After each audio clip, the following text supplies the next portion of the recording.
Welcome to the first edition of Sports Central, your Andover Central Sports Podcast. I'm Nick Detter, your host, and I'm here with Clark Schoonover and Austin Zellers.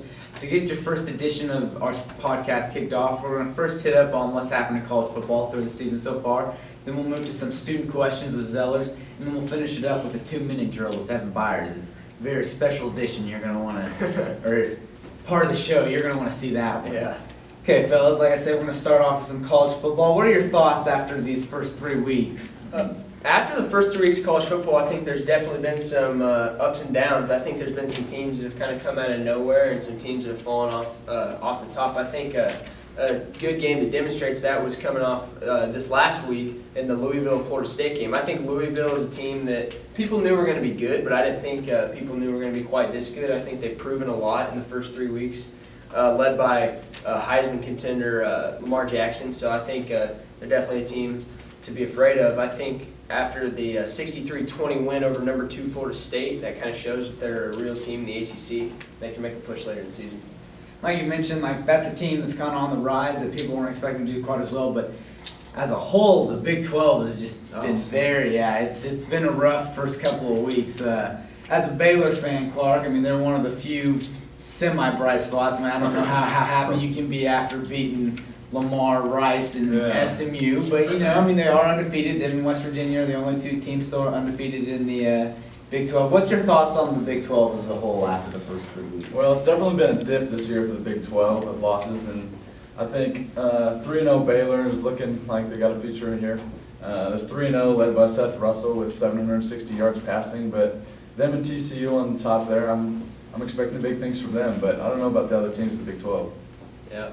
Big 12 doesn't have a team ranked in the top 15 this season, and that's the first time in a long time, so they haven't been represented quite as well as they want to. So with that, do you think it's time for a change, maybe open up the conference to some expansion? I definitely think the Big 12 needs to be expanded, as it's one of the smaller Power 5 conferences out there, so we'll see what happens this offseason. Got any teams in mind? I mean, when you're looking at North Dakota State, you're seeing big wins over Iowa last week, and if you look at their last 6 games against FBS teams, they're winning all 6 of them. That's true, 2 of them against Big 12 teams, but I don't know how much of a market the Fargo area is. You never know.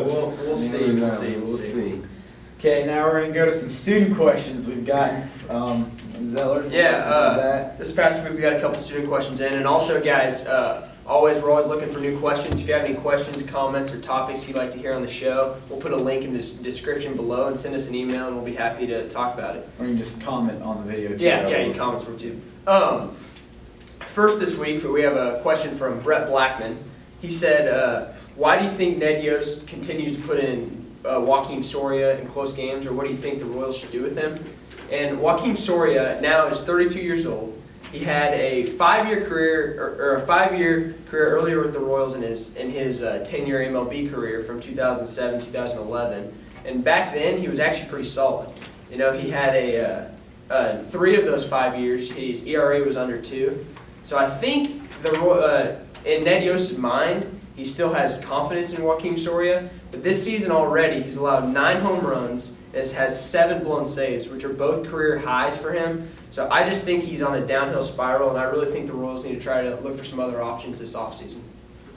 Why do you think he's gone consistent with Soria, even though he's got Herrera in the pen and Wade Davis has came back? Derek, that's a great question. I think a lot of people out there are wondering the exact same thing. I mean, the only thing I can really think about is just he has experience, and I think in close games, Ned just wants to have confidence in him, but I just don't think it's happening for him this season. So considering the Royals kind of having a down year after winning the World Series, do you think it's time to start looking at some younger guys and maybe making some moves and selling some pieces off in the offseason? Yeah, I know a lot of their key guys are having they have contracts coming up, and I know they re-signed Lorenzo Cain, and they got some other stuff working. But I do think they need to start branching out and maybe have that second round of young guys come back in like they did a couple of years ago. With this unsuccessfulness of this season, who are you looking to get rid of? Who are you looking to keep here for the next season? I mean, I know it'll be tough, but I know the Royals have to keep Eric Hosmer. I mean, he's going to be a hot topic coming up in the next few years.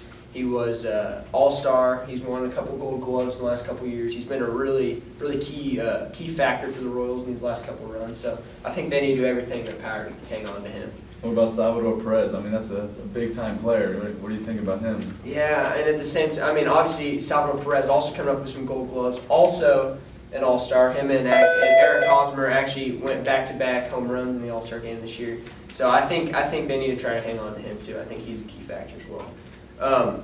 Also this week we had a question in from Joe Davidson. He says, who do you think has the best chance to win the Heisman this year? And early in the season, I think there's not much question that Lamar Jackson from Louisville, he has been just stellar. He's had 18 total touchdowns in only 3 games. And that is more than 118 FBS football teams have. So that is pretty incredible. And just in his last game, he had 5 touchdowns and 362 yards. And that was against, as I mentioned earlier, number 2 Florida State, which they're a legit team. So I think that's proven that Lamar Jackson has a lot of potential. And if he can keep this up, he'll be a front runner for the Heisman this year. I think just one thing to keep in mind, though, is that you always look early in the season, there's always guys that get off to hot starts. Like you think of Lynn Fournette last year, and then Denard Robinson a couple years before that. And I just think you got to be careful. I think you got to have trust in a guy like Christian McCaffrey, who's NCAA total leader in all-purpose yards and had a really solid year last year. So I think you just got to be careful before you jump on the Lamar Jackson bandwagon. No offense to Lamar Jackson. I completely agree. It's a long season. Yeah. Okay, now we're going to the 2-minute drill with Evan Byers. Hi, I'm Evan Byers, host of the 2-minute drill, and I'm going to be going over my personal game of the weeks for high school level, college, and NFL. My 2 minutes starts now. So obviously, high school, I got to pick Andover Central. Jack Steiner, he's a young quarterback. He's not been off to too bad of a start. Dante Rod is the running back, 135 yards, 4 touchdowns. That can't go unnoted. And for Andover, they have Chase Oberg, Robert Bundy, Michael Bell. 3 key players, 3 seniors that did not play last year. Robert Bundy, he was hurt earlier. He's back, and he's going to be solid. Obviously, Chase Oberg has a cannon. He's going to be a threat to the Andover Central secondary. Andover did lose 50-14 to Goddard, so it'll be an interesting game. And I'm just going to say, I think Andover's going to win, and it's going to be a battle of the defenses. Okay. Next game for college is Ole Miss versus Georgia. These are very good teams. Ole Miss is favored by 7 points. Obviously, Chad Kelly, he's thrown for 953 yards and 10 TDs, but you can't forget about his 3 interceptions. Okay, Jacob Eason for Georgia, he's thrown 643 yards, 5 TDs, and 2 interceptions. So, as you know, these teams are very good, but I have to go with Ole Miss in this victory.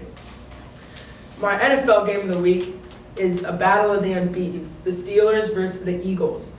The Steelers are favored by 4 points. I'm surprised it's not actually more. I'm just going to start off the bat. I think the Steelers will kill the Eagles.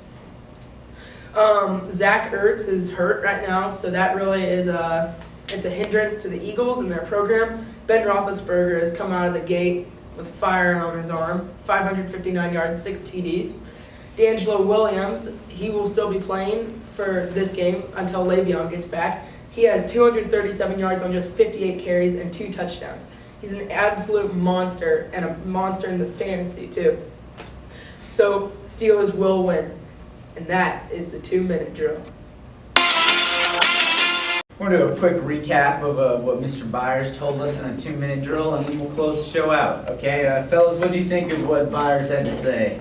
Well, I don't exactly love the Andover pick this Friday. I'm thinking it's going to be a tough battle throughout, but I don't think, not for a minute, I don't think we can't hang with them.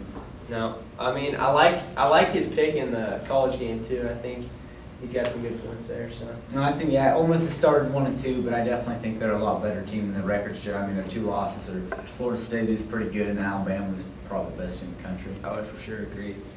And then I would say, and then honestly, I couldn't agree more with his Steelers-Eagles projection. I like the Steelers a lot this year. I think they have a lot of weapons. I think their run game, obviously, is going to be solid, and I really like. I mean, obviously their pass game. They got Antonio Brown, one of the best receivers in the game, if not the best, with Big Ben throwing balls to him. I think that's a tough matchup for any defense. Well, when you look at the Eagles' 2-0 record, they've beaten the Browns and the Bears, who are arguably 2 of the worst. teams. Yeah. So, Byers, solid job. We should start. We'll give him a grade for his 2-minute All drive. right, out of 10, what do you say? I'm thinking. I think gotta be a letter grade. Oh, letter grade, all right. I'd say B plus. Oh, come on, I'm an A Maybe- student. Yeah, we gotta give Byers his first B. We're giving Byers his first B in Yeah, high we're giving school. Byers his There you first go. B in high Come school. on, give me a reason. I got Bold statements, I think, you know, you gotta be careful with those. Attacking the Jags on Yeah. Sports Central. It's really not a great idea Questionable with decision. what you're on right now. Okay, well, thanks for watching Sports Central. Some things to look out for is we're going to start a high school pick'em contest next week. We're going to pick probably about 8 games. We'll pick them. You can pick them. We'll have a Twitter account where you can DM us your picks, and if you do better than us, you get a $10 Sonic gift card. So watch us on YouTube. Look out for us on Twitter. This is Sports Central with Nick Detter.